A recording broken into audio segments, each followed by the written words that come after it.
안녕하세요. 또이스의 내피셜 김이사입니다. 강북지역의 최대 개발 계획, 그리고 2024년 강북지역의 최대 분양 물량, 서울원 아이파크 청약이 11월 26일로 다가왔습니다. 오랜만에 컨텐츠로 다뤄드리는 분양단지 분석, 과연 어떤 이야기를 나눠야 될 단지인지 같이 한번 살펴볼게요. 두둥. 서울원 아이파크는 이미 대형 유튜브 채널들에서 많이 다루고 있는 내용이기 때문에 저희는 되게 간단하게 다뤄드릴게요. 그럼에도 우리 컨텐츠를 보셔야 될 이유, 일단 뭐 그분들이 그렇다는 건 아니지만 저희는 후원을 받을 만한 채널이 아니잖아요. 예, 저희 되게 작은 채널이잖아요. 솔직한 의견을 오늘은 거침없이 마음껏 펼쳐보겠습니다. 오늘 나눌 이야기는 총 4가지. 청약을 해야 한다면 왜 해야 하는지, 그리고 분양가의 적절성 부분, 당첨이 된다면 계약과 입주 시에 필요한 비용, 뭐 이런 분석 저희가 되게 잘해드리잖아요. 그리고 짧게 결론 한번 내보는 시간, 요렇게 한번 알아보겠습니다. 자, 갑자기 왜 서울 생활권 이야기냐? 따져봐야 돼요. 서울은 되게 규모가 엄청난 도시잖아요. 거짓말 조금 보태서 양천구 목동에서 태어나 자란 친구들은 성인이 될 때까지 어쩌면 노원구 상계동에서 자라는 친구들을 만날 수가 없습니다. 이 생활권은 일자리, 그러니까 출퇴근을 할지언정 절대 섞이지 않습니다. 섞일 수가 없어요. 그래서 이 생활권이란 부분이 굉장히 중요합니다. 우리가 솔직하지 못해서 서로 꺼리는 이야기 있잖아요. 어느 지방이 어떻다, 어느 지방은 어떻다, 이런 얘기들. 생활권으로 가장 좋은 곳은 강남과 송파가 포함된 동남권이죠. 부정할 수 없잖아요. 그리고 이어서 마포, 용산이 존재하는 도심권. 물론 종로, 광화문도 있죠. 그리고 양천구와 영등포, 여의도의 서남권. 뭐 요즘에 마곡도 있잖아요. 그런 서남권이 있고, 그 뒤로 조금 애매한 차이로 서울 중에 가장 서러운 곳이 서부권과 동부권입니다. 그 중에서도 일산같이 대형 주거지역이 있는 서부권에 그 인근 신도시에 접근하기 좋잖아요. 그래서 철도 개발도 있고, 그리고 최근에는 상암동 지역에 미디어 센터를 중심으로 한 개발도 있었고, 그래서 서부권의 개발은 조금씩 진행되는 반면에 동부권은 사실 성동구를 제외하고는 솔직히 지역분들 입장에서는 조금 외면받는 느낌 지우지 못하잖아요. 이 부분에 있어서 이 지역분들, 그러니까 동부권 분들, 특히 노원구 분들한테는 희망이고 희소식, 광운대 역세권 개발을 통한 도심의 리노베이션이 진행되고 있습니다. GTX 언제 될지 모르겠다 하는 부분 저도 물론 인정합니다. 하지만 계획된 거는 언젠간 되기 마련. GTX C노선 노선이 현재 계획 진행 중이고, 동북선 경전철도 지금 진행 중이잖아요. 재건축이라고 보기도 사실 어렵습니다. 과거에 공업시설 그리고 철도시설 등의 기반시설 중심의 토지를 현대산업개발이 매입해서 현대산업개발이 사옥도 이전하고 주변을 업무시설과 상업시설로 바꾸는, 이 지역의 환경을 아예 바꿔버리는 천재개발이 일어나는 곳이에요. 물량도 어마어마해요. 레지던스 물량을 제외한 공급 물량이 2264세대. 그 중에서 공공임대 408세대를 제외한 일반 분양이 1865세대. 특별 공급 490세대를 제외하면 1순위 청약 가능한 물량이 무려 1366세대입니다. 어마어마한 물량이에요, 이 물량. 서울 지역의 공급은 거의 재건축 또는 재개발 말고는 답이 없어요. 빈 땅이 없는 개발이 완료된 도시잖아요. 그렇기 때문에 서울 지역의 요즘 분양들은 대부분 조합원 물량이 있는, 실제로는 일반 분양 물량이 굉장히 적은 반면에 이 토지 같은 경우는 주거용 토지가 아니었기 때문에 이런 물량이 가능했던 거예요. 현대산업개발이 시행, 시공 모두 진행하면서 도시를 바꿔줍니다. 다만 분양가 부분에서 청약을 기다리시던 분들에게는 조금 서운한 마음. 평당 분양가가 4천만 원 정도 돼요. 그러다 보니까 국민 편형인 84타입 33평의 외형가가 약 14억입니다. 다소 높은 분양가로 느껴지는 분양가예요. 4달 전에 분양했던 인근 지역의 석계역 나디우스 푸르지오 파크 분양했던 제가 분석 때드렸던 기억하시죠? 3,500만 원이었거든요. 4달 만에 평당 500만 원의 분양가가 올랐습니다. 이 부분을 두고 사실 갑론을박이 많습니다. 그러면 분양가 한번 따져봐야 되겠죠. 자, 4개월 전인 7월 당시에 인근 지역의 분양가입니다. 지금 보면은 제일 높은 단지가 한 12억 정도, 그리고 낮게는 8억까지 분포를 보이네요. 라디우스의 분양가가 33평이 12억 6천 정도 됐던 거 기억하시죠? 입지가 더 좋은 것이 라디우스라 이건 딱 분양가로 봐야 한다. 저도 이렇게 말씀드렸던 거 기억이 납니다. 라디우스 분양가가 인근 지역 분양가보다 비쌌어요. 그렇기 때문에 사람들이 저항했을 때 제가 이건 딱 분양가라고 말씀드렸었거든요. 4개월이 흐른 지금 이게 보시면 시세 상승이 조금씩 있었어요. 그렇죠? 이렇게 보니까 지난 분양한 분양 단지의 분양가가 오히려 더 싸 보이는 효과가 보이죠. 지금 인접단지 석기역 근방의 최고가가 14억. 그렇습니다. 이 분양가 안전마진이 거의 없는 분양가, 딱 분양가의 분양입니다.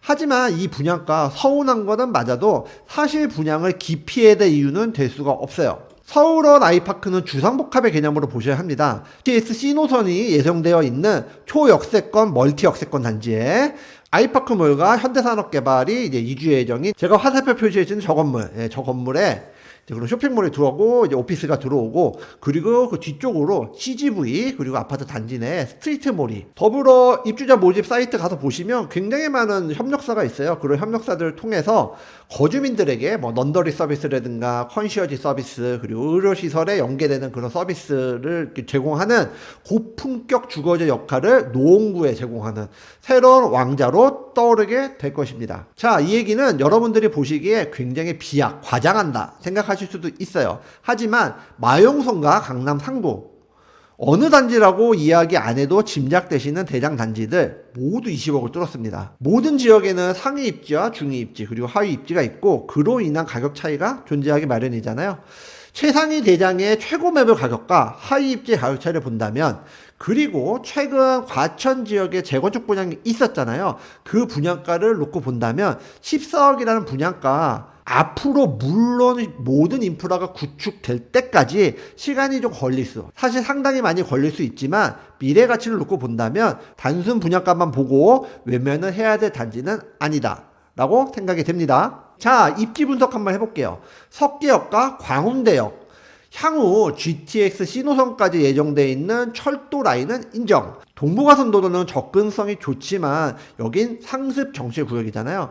하지만 서울시는 이제 지상 철도와 이런 핵심 도로들을 모두 지어야 하는 계획을 추진 중에 있습니다. 개선이 가능한 부분입니다. 하지만 시간 굉장히 오래 걸리겠죠. 그리고 이 지역 도심 접근성, 광화문 동로 접근성이 아주 나쁘진 않아요. 그 외의 인프라 중에서 교육 인프라인 학교 부분은 불편함이 분명 존재합니다. 중학교가 멀고 학원가도 중계동 지역에 지금 현재 조성되어 있는 메인 학원가에 기대해야 될 필요가 있어요. 하지만 아이파크몰은 임차 관리가 대기업이 지나가는 백화점급 몰이잖아요. 몰. 요즘에 상가 관련 뭐 리테일 시설들이 좀 안 좋은 상황이니까 그래서 시간을 들여서 조성이 되겠지만 좋은 상업 환경이 스트리트 몰까지 입지는 노원구에 제왕이 될 것이란 확신을 가지셔도 될 것 같습니다. 분양가는 모집 공고 참고하시면 되게 타입이 여러 개예요. 되실 것 같고 저희가 잘해드리는 자금 계산 해드릴게요. 84타입 기준으로 제가 해봤는데요. 두 가지 경우로 나눠 드렸습니다. 첫 번째는 전세로, 두 번째는 대출로. 당연히 분양가의 10%인 계약금 부분은 두 번에 나눠 낸다고 하지만 어쨌든 필요한 금액, 빠른 시간 내에 필요하잖아요. 전액 현금이 필요한 부분이고 중도금 대출은 되겠죠. 자, 입주 시점에는 전세로는 잔금하기 솔직히 어렵습니다. 지금 입지별로 차이는 있지만 최저 4.5억에서 최고 7.8억까지 최고 지역 전세 가격을 받을 수 있다고 가정을 해도 그리고 전세가가 상승 장이니까 뭐 입주 시점에 전세가 많이 오른다고 가정을 해도 대략 그래도 최소 5억 정도의 현금이 필요하다. 전세를 줘서 잔금을 할 수 있는 방법은 사실 불가능해 보입니다. 대출의 경우는 딱 분양가라 생각하고 분양가 기준으로 대출이 가능하다고 생각을 했을 때 그래도 60% 정도 대출은 조금 저스트하게 짜게 잡는 게 좀 혹시 모를 위험에 대비할 수 있잖아요. 그래서 60%를 계산해 본다면 한 8.5억 정도 가능하겠죠. 아주 복잡하게 계산하지 않더라도 대출하시는 금액 10% 정도가 DSR을 충족시키는 필요 연봉 기준 정도 된다고 보시면 돼요. 쉽게 계산하시면 돼요. DSR을 고려해 본다면 약 8,500만 원 정도 연봉자들이어야 되는데 강남권이 아닌 만큼 또 마포권이 아닌 만큼 흔하지 않다, 무리가 있다 생각하실 수 있지만 맞벌이 부부라면 내용은 조금 다르겠죠. 대출 약 8억 수준으로 계산하신다면은 현금은 약 4억에서 5억 정도 필요해 보입니다. 물론 취등록세라든가 뭐 이자 후불 비용 이런 부분은 다 제가 뺐으니까 더 타이트하게 계산하셔야 돼요. 이렇게 봐도 전세보다는 실입주하는 부분이 혹은 대출 받아서 월세를 주는 부분이 자금 면에서 고민을 하셔야 될 방법인 것 같아요. 확실히 분양가가 좀 높아서 자금이 많이 들어가는 부분은 청약하시는 분들에게 있어서 부담이 되실 수 있습니다. 좋은 것은 알겠는데 조금 부담돼. 솔직히 많이 부담돼. 보통 이 단지를 보는 사람들의 공통적인 시선입니다. 그런데도 왜 관심들이 높은 걸까요?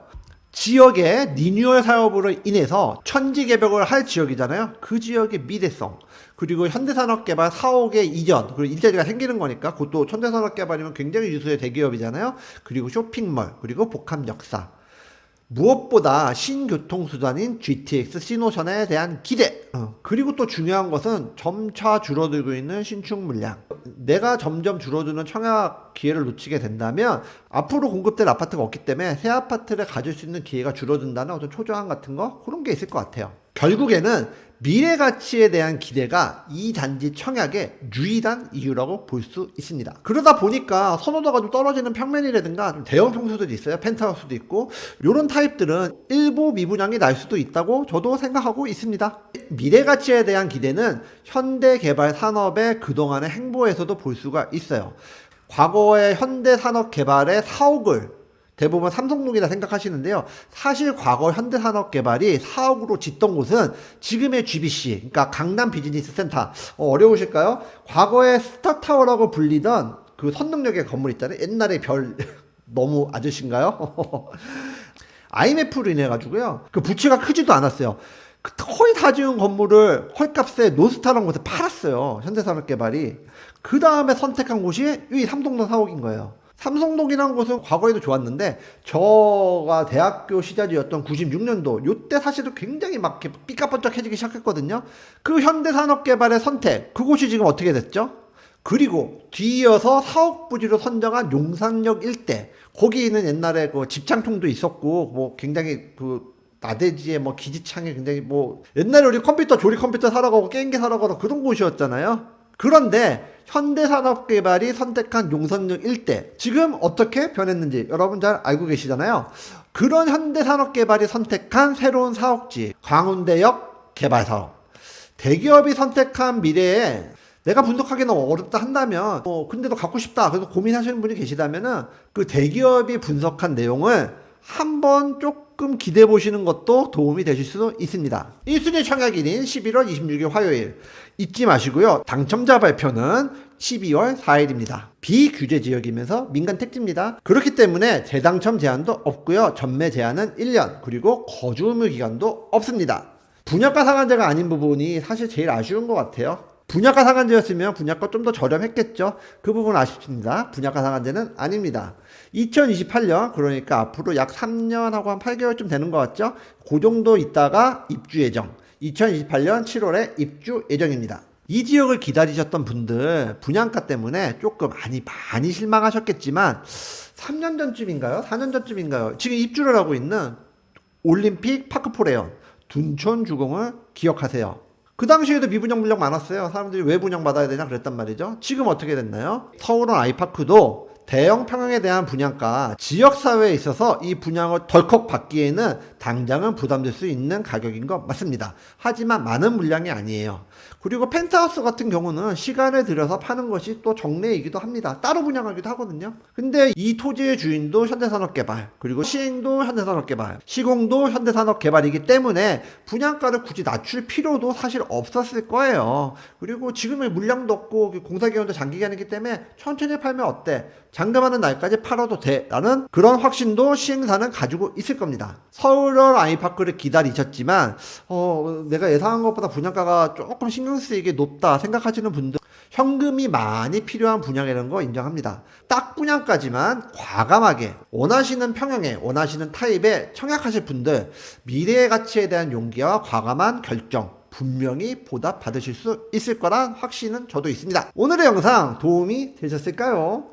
도움이 되셨다면 구독과 좋아요, 그리고 저희를 빨리 만나기 위한 알림 설정도 부탁드리고요. 주변에 친한 친구분들에게 공유해 주시면 너무너무 감사하겠습니다. 늘 그렇듯 이렇게 인사드릴게요. 오늘은 여기까지. 다음에 또 만나요. 감사합니다. 당첨되세요.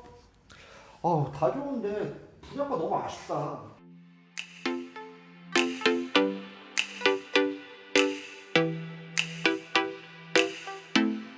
오늘의 영상 도움이 되셨나요? 구독과 좋아요는 저희에게 큰 힘이 됩니다. 오래오래 우리 함께해요.